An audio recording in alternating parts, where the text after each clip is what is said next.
एक बार प्रेम से बोलिए बागेश्वर धाम सरकार की। दोनों हाथ उठा के बोलिए हनुमान जी महाराज की। देखिए ये सब तो हम लोगों की बड़ी कृपा है। बिहार में बागेश्वर धाम से गुरु जी आयल बानी। तरेत मठ में सब कोई बैठल बा। हमनी के गुरु जी के स्वागत करल चाहतनी जा तो करी रहल बनी जा। रउआ सब रोज आवत रह जा, हमहू आवते रहब। और हम तो गुरु जी एक ही लाइन कहल चाहतनी हमारे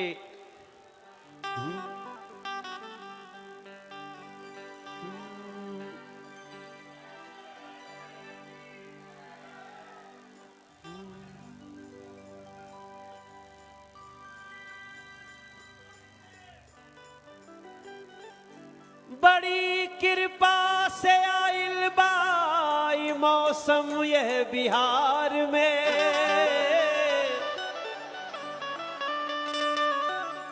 बागेश्वर धाम के वायागमन गंगा के दयार में।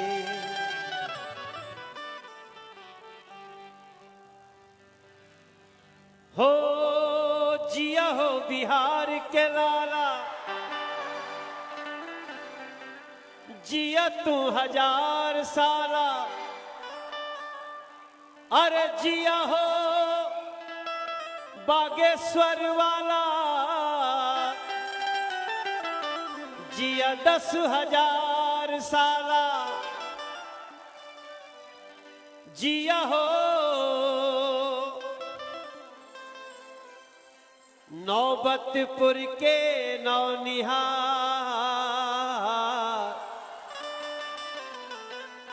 ये आप लोग लाइट जला रहे हैं, मोबाइल में लाइट है क्या? अच्छा, सबके मोबाइल में लाइट है। तो आज गुरु जी के स्वागत में जला लो, जितने लोगों के पास है जलाइए, क्योंकि हम दिया जला रहे हैं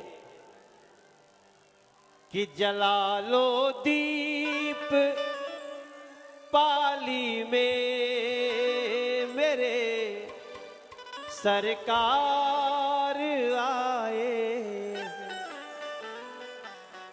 बागेश्वर धाम बालाजी तरेत पाली द्वार आए।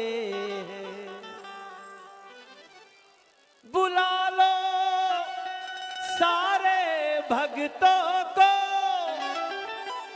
कि अगले 5 दिन यहीं। कितना बढ़िया लागता, कितना अच्छा लागता। गुरुजी बोल रहे थे लाइट थोड़ी जलनी चाहिए। गुरुजी आपके आने से बिहार के लोगों में बड़ी लाइट आ गई है, इसलिए मैंने ये लाइन कहा।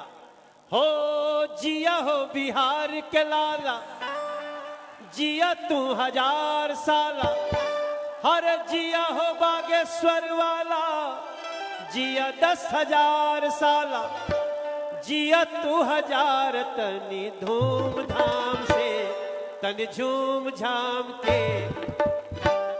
हनुमान कथा में आपन ध्यान लगावा ये भैया। हनुमान कथा में आपन ध्यान लगावा ये भैया। हो जिया हो बिहार के लाला, जिया तू 1000 साला।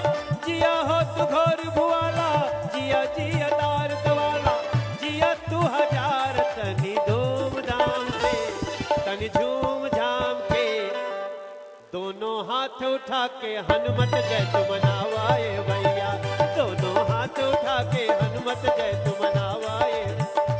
ओ बिहार के संस्कृति के मान गगन लहरावाए भैया। बिहार के मान गगन के शान तला लहरावाए भैया। और बिहार के गंगा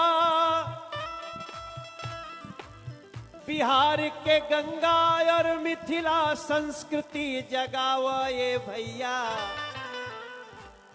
दोनों हाथ उठा के बोली हनुमान जी महाराज की।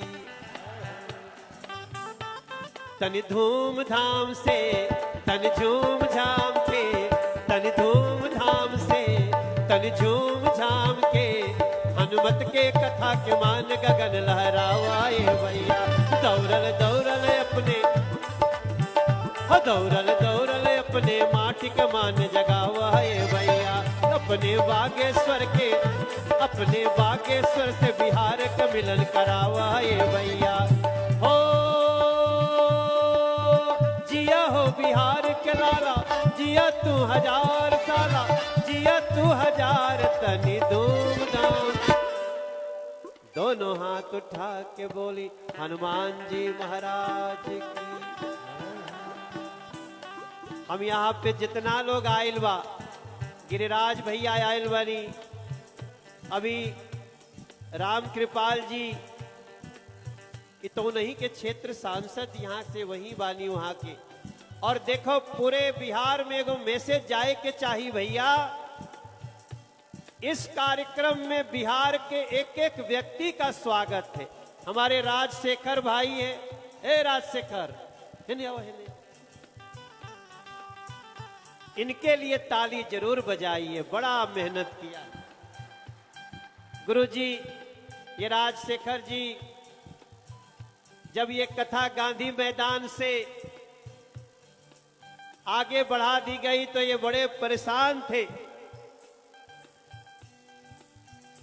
तब गुरुजी ने कहा कि मुझे जाना तो तरेत पाली में था, इतने लोगों से मिलना था, तो इनके हिम्मत के लिए ताली बजाइए। ऐसे इनके सारे साथियों के लिए, ऐसे ही लोगों से हनुमान जी की कथा हो रही है भैया। हम भी आप ही की तरह बागेश्वर धाम के एक शिष्य हैं और गुरु जी जहाँ जाते हैं स्वागत करने हम पहुँच जाते हैं। आप भी आ रहे हैं। हम आप क्या हैं?